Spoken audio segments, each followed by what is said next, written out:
हैं कि वो फल कौन सा था जो आदम और हवा ने खाया, जिसके खाने से मौत और श्राप उनके जीवन में आया। वो कौन सा फल था जिसे खाने के लिए शैतान ने हवा को उकसाया। ज्यादातर तस्वीरों में आदम और हवा को सेब यानी एप्पल खाते दिखाया जाता है, पर वो फल सेब नहीं था। बाइबल में कहीं भी उस फल के नाम के बारे में नहीं लिखा कि वो कौन सा फल था। परमेश्वर ने आदम और हवा को अदन की वाटिका में रखा था और परमेश्वर ने उन्हें आज्ञा दी थी कि तुम वाटिका के सब वृक्षों का फल खा सकते हो, पर भले और बुरे के ज्ञान के वृक्ष के फल को तुम कभी ना खाना। बाइबल में कहीं भी परमेश्वर ने डायरेक्टली उस फल के नाम के बारे में नहीं बताया। फिर जब शैतान हवा को भरमाता है तो वो भी उस फल का नाम नहीं लेता, और इसीलिए हमेशा से लोगों के दिलों में यही सवाल रहता है कि वो कौन सा फल होगा जो आदम और हवा ने खाया था। कुछ लोग बोलते हैं कि वो अंजीर का फल था, क्योंकि जब उन्होंने वो फल खाया तो उन्हें उसी समय पता चल गया कि वे नंगे हैं, और उस समय जो पेड़ उनके पास मौजूद था उन्होंने उसी पेड़ के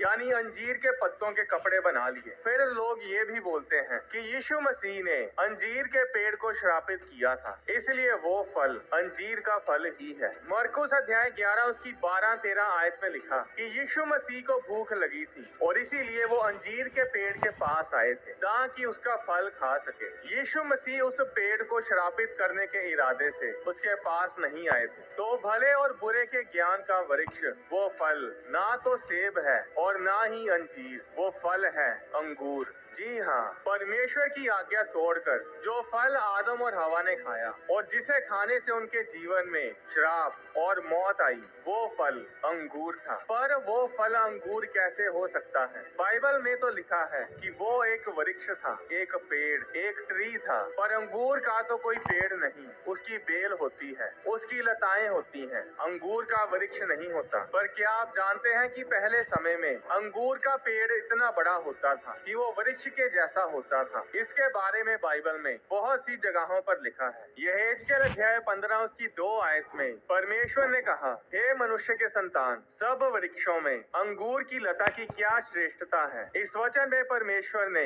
अंगूरों को वृक्षों में गिना है। गिनती अध्याय 13 उसकी 23 आयत में लिखा है, तब वे एशकोल नाम के नाले तक गए और वहां से एक डाली दाखों के गुच्छे समेत तोड़ ली, और 2 मनुष्य उसे एक लाठी पर लटकाए हुए उठा ले चले गए। ये बात उस समय की है जब मूसा ने 12 जासूसों को कनान देश में उस देश की रिपोर्ट लेने के लिए भेजा था कि वे देख कर आए कि वो देश कैसा है, क्योंकि इजराइलियों ने कनान देश पर हमला करना था। 40 दिन उस देश में रहने के बाद वो जासूस वापस आते हैं और कनान में से एक बड़ा अंगूरों का गुच्छा लेकर आते हैं और लोगों को दिखाते हैं कि सचमुच उस देश में दूध और शहद की नदियां बहती हैं। आजकल अंगूर छोटे छोटे होते हैं, पर पहले जमाने में ऐसा नहीं था। जब उन जासूसों ने अंगूरों के गुच्छे तोड़े तो उन अंगूरों का भार इतना ज्यादा था कि उन्होंने उस अंगूर के गुच्छे को एक लाठी के बीच में बांधा और फिर 2 लोगों ने उस लाठी को उठाया।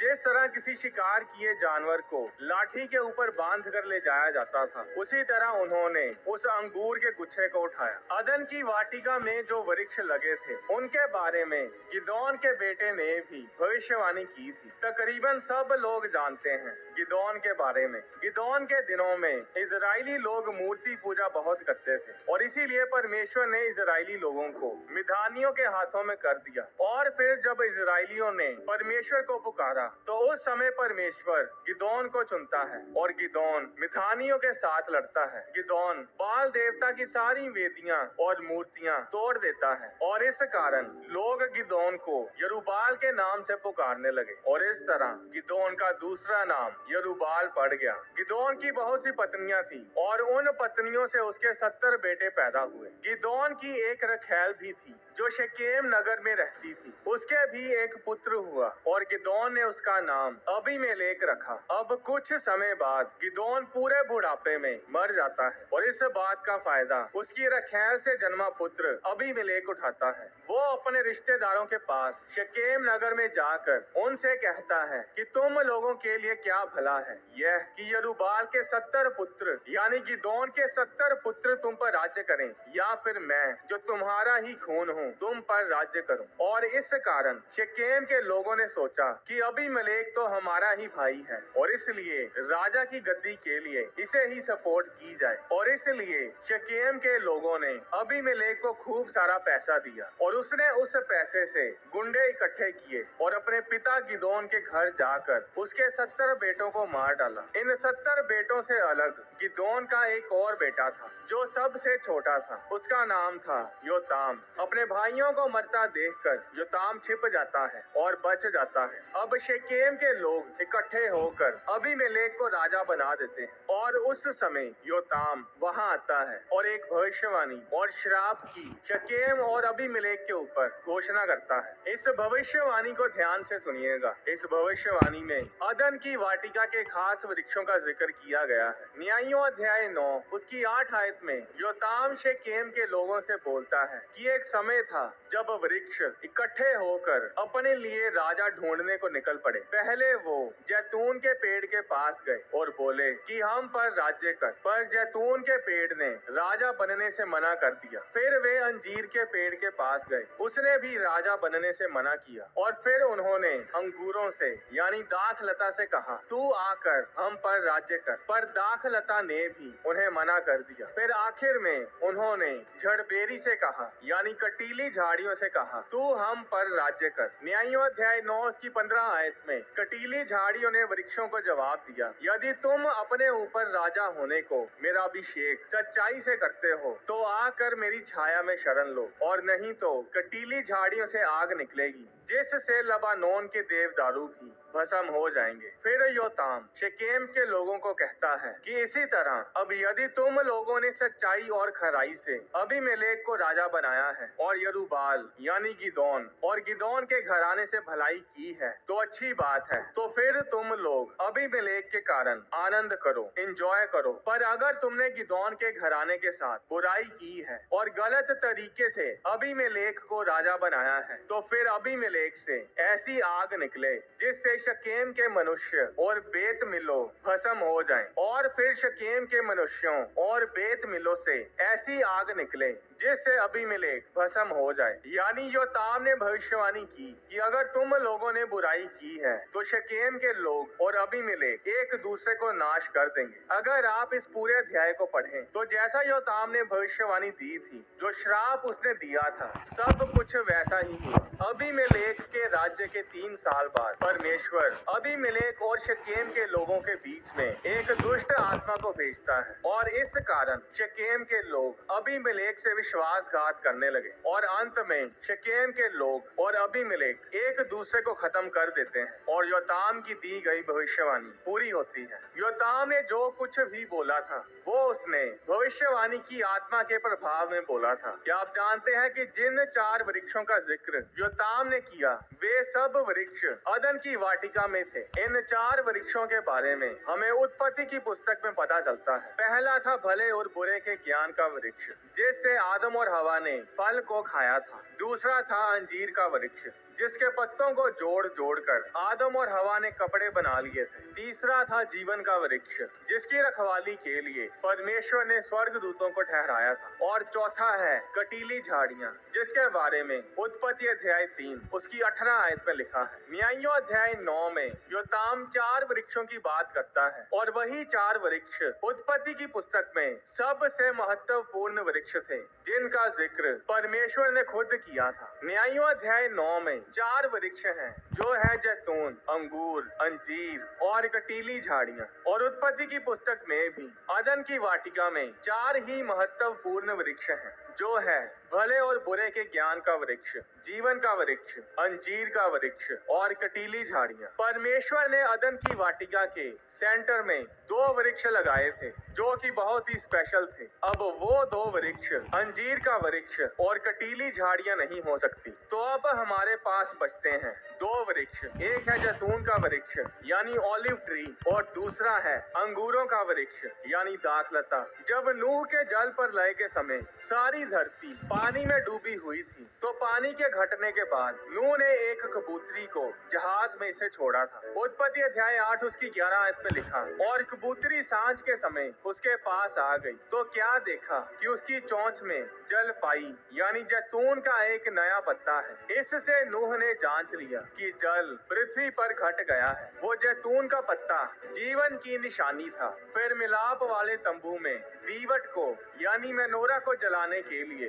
जैतून के तेल का इस्तेमाल किया जाता था, जो परमेश्वर का भवन सुलेमान ने बनाया। उस भवन के बहुत से दरवाजे जैतून की लकड़ी के बनाए गए थे। जब यीशु मसीह इस धरती पर थे तो उन्होंने बहुत सारा समय जैतून के पर्वत पर बिताया, और फिर जब यीशु मसीह स्वर्ग में वापस गए तो वो जैतून के पर्वत से ही ऊपर गए थे। और अब जब यीशु मसीह का दूसरा आगमन होगा तब भी यीशु मसीह जैतून के पर्वत पर ही आएंगे। पुराने समय में प्रोफेट परमेश्वर के नबी अपने साथ जैतून का तेल रखते थे, और जब भी कोई राजा या कोई जन परमेश्वर की ओर से चुना जाता था तो उन्हें जैतून के तेल के साथ अनॉइंट यानी मसा किया जाता था। इस तरह बाइबल की आयतों से हमें पता चलता है कि जैतून का वृक्ष जीवन को दर्शाता है। जो वृक्ष अदन की वाटिका के बीच में लगा था, जिसे जीवन का वृक्ष बोला जाता था, वो जैतून के वृक्ष का ही एक अलौकिक रूप था, एक सुपर नेचुरल वर्जन था। तो अब हमारे पास भले और बुरे के ज्ञान के वृक्ष के लिए एक ही वृक्ष बचता है, और वो है अंगूरों का वृक्ष यानी दाखलता। क्या आप जानते हैं कि बाइबल में बहुत सी जगहों पर अंगूरों को खाना मना किया हुआ था। जब सैमसन पैदा होने वाला था तो परमेश्वर के स्वर्गदूत ने सैमसन की माता को दर्शन देकर बोला था कि वह ना तो अंगूर खाएगी और ना ही अंगूरों से बनी कोई चीज खाएगी। सैमसन को भी अंगूर से बनी चीजें खानी मना थी। न्यायों अध्याय 13 उसकी 14 आयत में लिखा, ये कोई वस्तु जो दाखलता से उत्पन्न होती है ना खाए, और ना दाख मधु व और कोई भांति की मदिरा पिए, और ना कोई अशुद्ध वस्तु खाए। बहुत से यहूदी रबी भी यही मानते हैं कि वो भले और बुरे के ज्ञान के वृक्ष का फल अंगूर है। यही अंगूर वाइन बनाने में, दाखरस बनाने में इस्तेमाल किए जाते हैं। बाइबल में सबसे पहली शराब वाइन दाखरस नूह ने बनाई थी। क्या आप जानते हैं कि जल प्रलय के खत्म होने के बाद, जहाज में से बाहर आने के बाद नूह ने सबसे पहला काम यही किया, उसने अंगूरों की खेती की। और जैसे आदम उस भले और बुरे के ज्ञान के वृक्ष के फल को खाकर गिरा, उसी तरह नूह भी उस अंगूरों की बनी दाखरस को पीकर मतवाला हो गया, और तब ही से उसके परिवार में गड़बड़ शुरू हो गई। जिस तरह आदम और हवा के समय सब कुछ उन्हीं से शुरू हुआ था, उसी तरह जल प्रलय के बाद सारी मनुष्य जाति नूह के द्वारा दोबारा से शुरू हुई। और इसीलिए परमेश्वर ने भी जिस तरह आदम को आशीष दी थी, उसी तरह उत्पत्ति अध्याय 9 उसकी 1 आयत में परमेश्वर ने नूह और उसके परिवार को आशीष दी और उनसे कहा कि फूलो फलो और बढ़ो और पृथ्वी में भर जाओ। पहली बार तो आदम गिरा ही, पर दूसरी बार नूह भी गिरा। बाइबल में लोगों ने बड़ी बड़ी गलतियां की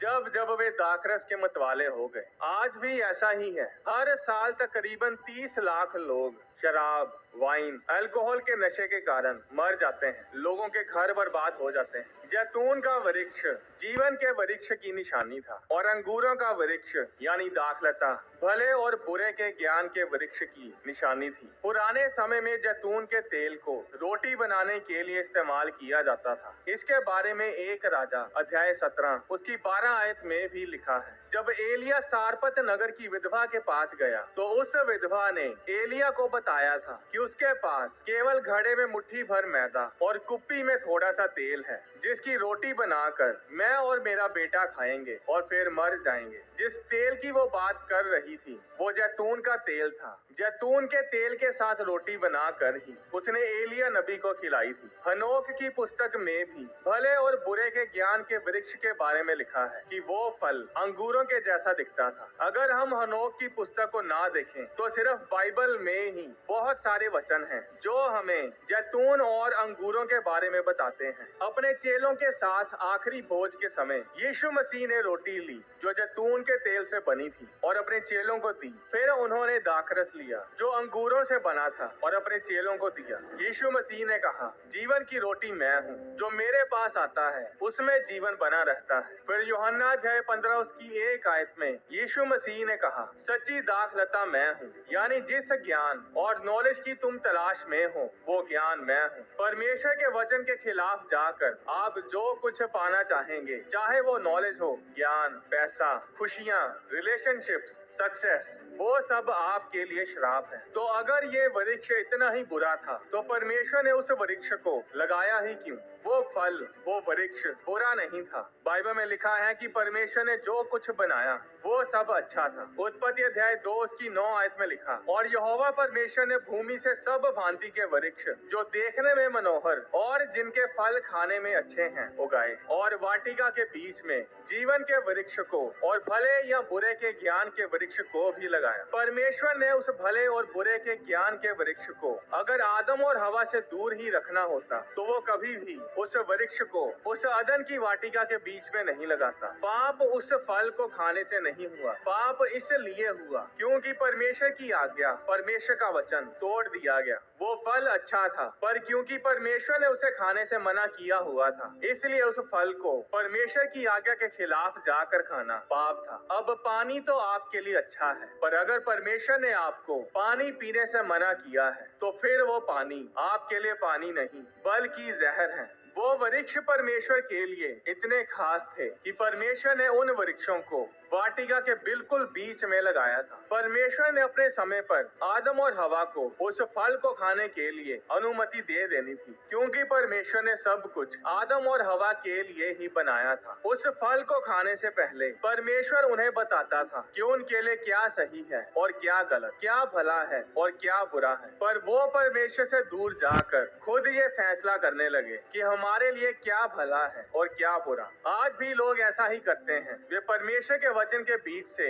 अपनी जिंदगी के फैसले नहीं करते। उनको जो अच्छा लगता है वे उसी हिसाब से अपने लिए भले और बुरे का फैसला करते हैं। नीति वचन अध्याय 10 उसकी 22 आयत में लिखा, धन यहोवा की आशीष ही से मिलता है और वह उसके साथ दुख नहीं मिलाता। परमेश्वर जो आशीष आपको देता है उसके साथ कोई दुख नहीं आता। भजन संहिता 127 उसकी 1 आयत में लिखा, यदि घर को यहोवा ना बनाए तो उसके बनाने वालों का परिश्रम व्यर्थ होगा। यदि नगर की रक्षा यहोवा ना करे तो रखवाले का जागना, चौकीदार का जागना व्यर्थ ही होगा। नीति वचन अध्याय 21 उसकी 31 आयत में लिखा, युद्ध के दिन के लिए घोड़ा तैयार तो होता है परंतु जय यहोवा ही से मिलती है। आज लोग दुखी और श्रापित इसीलिए हैं क्योंकि वे आदम और हवा की तरह परमेश्वर के वचन को तोड़कर आशीष की खोज में रहते हैं। पर सच्चा ज्ञान, सच्ची आशीष का सोता सिर्फ यीशु मसीह ही है। आज आपको जो कुछ चाहिए वो सब यीशु मसीह में है। उससे अलग होकर हम कुछ नहीं कर सकते। इसलिए परमेश्वर में बने रहें। अपने हर काम को परमेश्वर के वचन में बने रह कर ही करें। परमेश्वर के वचन से जुड़ी वीडियोस को देखने के लिए आप होली स्पिरिट प्रोडक्शन चैनल को सब्सक्राइब करें और बेल आइकन पर क्लिक करके ऑल नोटिफिकेशंस को